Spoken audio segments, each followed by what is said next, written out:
के झंडा लिहले घूमेले कवन दुल्हा घूमे लगले देश देश कोन लालन जी अरे घूमे लगले देश देश कोन लालन जी झंडावा कवन देश गाड़ी अरे सुहावा देखो न झंडा लालनवा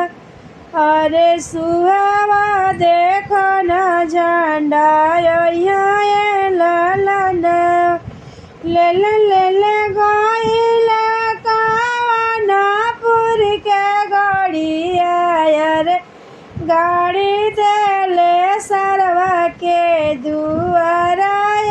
लालनवा अरे गाड़ी देले ससुर के दुआरा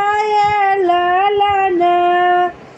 घर में से निकालेली बेटिया कवन बेटी चली गईली झंडा के देखने लालनवा अरे चली गईली झंडा के देखने लालनवा एतना ही बचन दुल्हा सुनाई न पावले नवा से देखाऊ न पावले अरे दाई लियले दाही न बहाए लालनवा अरे धोइले ले दाही न बहाए लालनवा छोड़ा छोड़ा ये छला मारी दाहिन बहिया अरे बहिया बड़े हुसुकावारा लालनवा अरे बहिया बड़ा रे सुकावारा लालन के करे घमंड सुहावा बोले लो बलिया अरे के करे घमंड छोड़ावा हाथाए लालन मायर के करे घमंड छोड़ अपन हाथाए लालन पापा के दुलारे हम बोलीला बतिया अरे भैया के घमंड चढ़ाई हाथाए लालनवा